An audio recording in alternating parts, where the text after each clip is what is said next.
കൃഷ്ണ ഗുരുവായൂരപ്പ, ഒരുപാട് വെണ്ണയെല്ലാം കട്ടു നിന്നിട്ടുള്ളതല്ലേ അവിടുന്ന്. ഈ ശങ്കരൻ എന്തെങ്കിലും അറിയാതെ തെറ്റ് ചെയ്ത് പോയിട്ടുണ്ടെങ്കിൽ അവിടുന്ന് പൊറുക്കണേ. കൃഷ്ണ ഗുരുവായൂരപ്പ, ഭഗവാനെ. പ്രിയ, വീട്ടിനെ കുളിപ്പിച്ച് കോമ്പ് ചെയ്ത് കഴിഞ്ഞോ? അയ്യോ,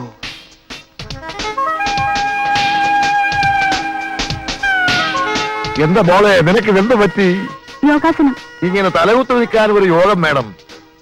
സൂക്ഷിച്ച് പെടലി ഒടിഞ്ഞു പോവും. നിന്റെ തള്ള എന്തിയെ? അവളും ഇതുപോലെ പലയിടത്തും തലകുത്ത് നിൽക്കുന്നുണ്ടാവും. തലകുത്തി നിൽക്കുമ്പോ സംസാരിക്കാൻ പാടുന്ന അച്ഛൻ അറിഞ്ഞൂടെ? 2-3 പ്രാവശ്യം അറിയാതെ വെള്ളമടിച്ച് ഞാൻ തലകുത്ത് വീണിട്ടുള്ളതല്ലാതെ അച്ഛൻ ഇതൊന്നും പരിചയമില്ലല്ലോ. അമ്മയ്ക്ക് രാവിലെ 10 മണിക്ക് മംഗലാസനത്തിന്റെ മീറ്റിംഗ് ഉണ്ട്. ആ, അതിന് മണി 7 ആയുള്ളൂ. അപ്പ അവൾ ആ കണ്ണാടിയുടെ മുമ്പിൽ തന്നെ ഉണ്ടാവും.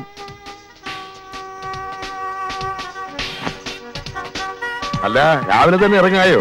ഇന്നെന്താണാവോ മകളുടെ പ്രശ്നം? ഒരു സെമിനാറാ. ശാലീനത്വം നഷ്ടപ്പെടുന്ന കേരള വനിതകൾ. ഈ വിഷയത്തെക്കുറിച്ചാണ് പ്രധാന ചർച്ച.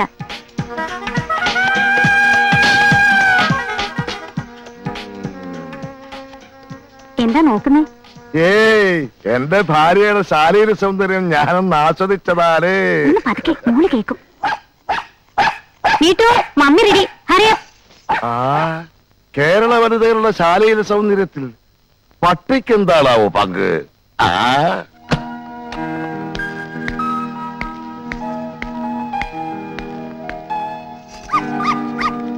എന്തിനാണ് ഈ ശവത്തിനെ കെട്ടിയെടുത്തോണ്ട് പോണത്?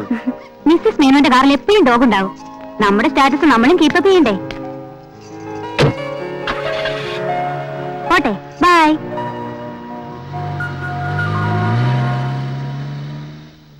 ആ, പട്ടി ജനിച്ച നക്ഷത്രത്തിന്റെ ഗുണം.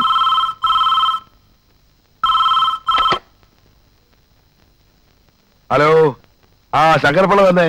സാറേ, ഞാനാ യൂണിയൻ നേതാവ് വക്കച്ചൻ. പറഞ്ഞ കാര്യം ഉണ്ടായി വക്കച്ച. നമ്പ്യാർ ഇവിടെ വളർന്നാൽ അതെനിക്ക് വലിയ ദോഷമാ.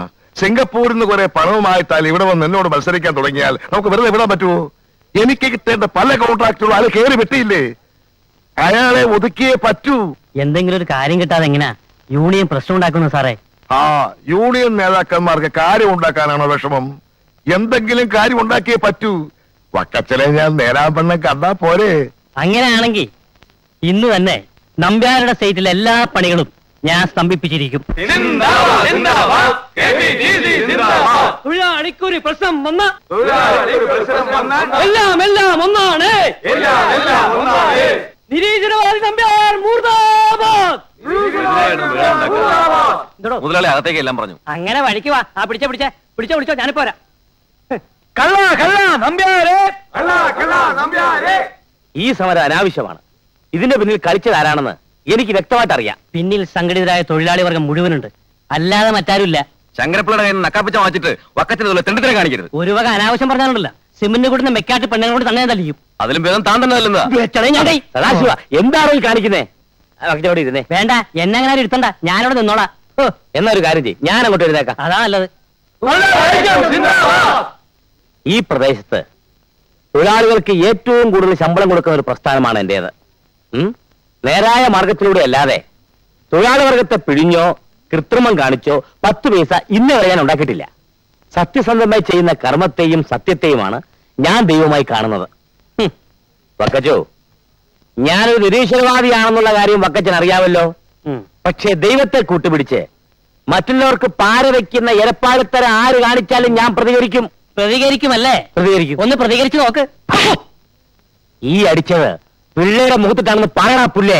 താനൊരു തൊഴിലാളി നേതാവിനെ തല്ലിയല്ലോ. ഇന്നും നാളെ ഞാൻ കേരളാവിൽ കുറയ്ക്കാവശ്യരിക്കുന്നു. നമ്പ്യാരുടെ ഗുണ്ടായി സംസാരിപ്പിക്കുക. കേരള ബന്ദ് സിന്ദാബാദ്.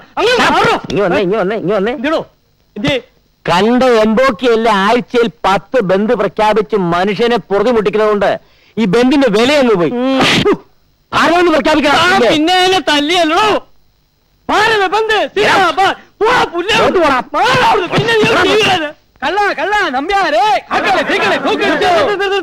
ഇത് ഇവിടെ കൊണ്ടൊന്നും അവസാനിക്കൂല. നാളെ ഭാരത ബന്ദാണ്. ഭാരത് ബന്ദ് സിന്ദാബാദ്. പൂരാജി നമ്പ്യാർ മൂർദാബാദ്. പൂരാജി നമ്പ്യാർ നീതി പാലിക്കുക. പൂരാജി നമ്പ്യാർ നീതി പാലിക്കുക. ഓരോ ദിവസം ചെല്ലുന്തോറും പ്രശ്നങ്ങൾ വഷളായി വരികയാണല്ലോ. ഈശ്വരനെ നിഷേധിച്ച് ജീവിക്കുന്നോണ്ടാ പ്രശ്നങ്ങൾ ഒഴിയാത്തത്. എടീ, സത്യസന്ധമായി ജോലി ചെയ്ത് ജീവിക്കുന്നവരെ നിന്റെ ഈശ്വരന്മാര് പാര വെക്കുവോ? ഇതൊന്നും ഈശ്വരന്റെയും ജഗത്താന്റെയും വിളയാട്ടമല്ല സുധർമ്മേ, അധർമ്മങ്ങളുടെ വിളയാട്ടമാണ്. ബിസിനസ് രംഗത്ത് അച്ഛന്റെ ഈ ഫിലോസഫിക്കൊന്നും ഒരു സ്ഥാനമില്ല. അധർമ്മത്തിനെ എങ്ങനെയാണ് കൈകാര്യം ചെയ്യേണ്ടതെന്ന് ഞങ്ങൾ കാണിച്ചു തരാം. ഈ പ്രശ്നം ഞങ്ങൾക്ക് വിട്ടുക. നിന്നെയൊക്കെ വിശ്വസിക്കാവോ? 100%. വിട്ടു വന്നിരിക്കുന്നു. ആ,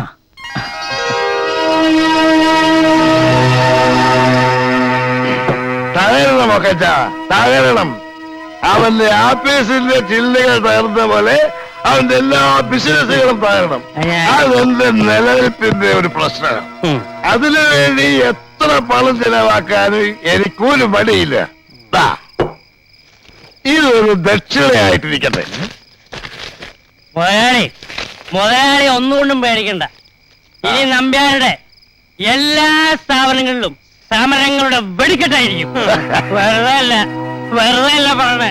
KPCC ജില്ലാ സെക്രട്ടറി വക്കച്ചനായി പറഞ്ഞേ.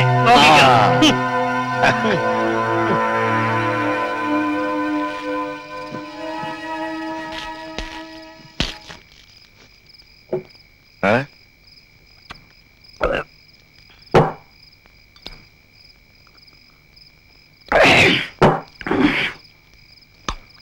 വളരെ ആ, വളരെ മോളെ. നമ്പ്യാർക്ക് വെച്ചിട്ടുണ്ട്. അവനവൻ കുഴിക്കുന്ന കുഴികളിൽ വീഴുമ്പോ ഗുലുമാലിന് അച്ഛൻ കേട്ടിട്ടുണ്ടോ? അത് മോളെ, അതൊരു സിനിമയ്ക്കകത്തെ പാട്ടല്ലേ? ആ പാട്ടിന്റെ കാസറ്റ് ഒരെണ്ണം വാങ്ങി ദിവസവും കേൾക്കുന്നത് നന്നായിരിക്കും. അല്ലാതെ രാവിലെ പൂജാമുറി കയറുന്നിട്ട് ഒരു കാര്യമില്ല കേട്ടോ. ഞാൻ ഒരു കാര്യം ചെയ്യാം. ആ കാസറ്റ് പൂജാമുറിന്റെ ടേബിൾ ഇട്ടിട്ട് ഞാൻ കേട്ടോളാം. പോലെയാ പുറത്ത്. എന്നെ വിളിച്ചോ? ആ, വിളിച്ചു. എന്താ കാര്യം? എന്റെ അമ്മായിയമ്മ ജനത്തെ പ്രസവിച്ചു. അറിഞ്ഞില്ലേ? ഒരാളും ഒരു പെണ്ണും.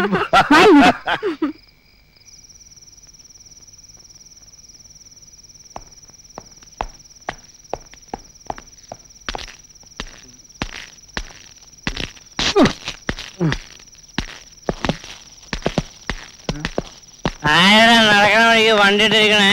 അറിയണോ അല്ലേ? ആരാ?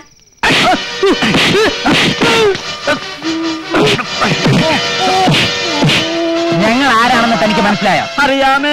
ആരാ? നമ്പ്യാരുടെ മക്കളല്ലേ? എടാ സന്ദീപേ, ഇയാള് നമ്മളെ തിരിച്ചറിഞ്ഞു. എടുക്കാൻ ഇനി തന്നെ ജീവനോടെ വെച്ചോണ്ടിരിക്കുന്ന പ്രശ്നമില്ല. നീ ആ പെട്രോളിംഗ് എടുത്തേ. ഞാൻ പാവോടെ.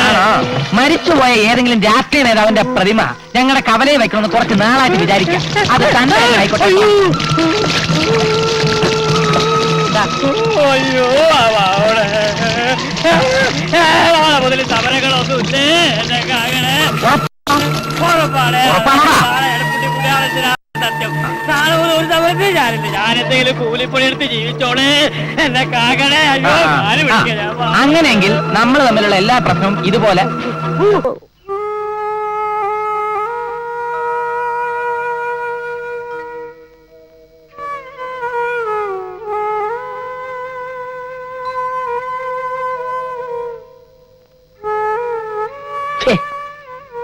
എന്താ സുധർമ്മേ ഇത്?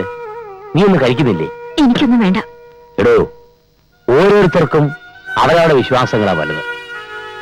നീ ഈശ്വരനെ വിശ്വസിക്കരുതെന്ന് ഒരിക്കലും ഞാൻ പറഞ്ഞിട്ടില്ല.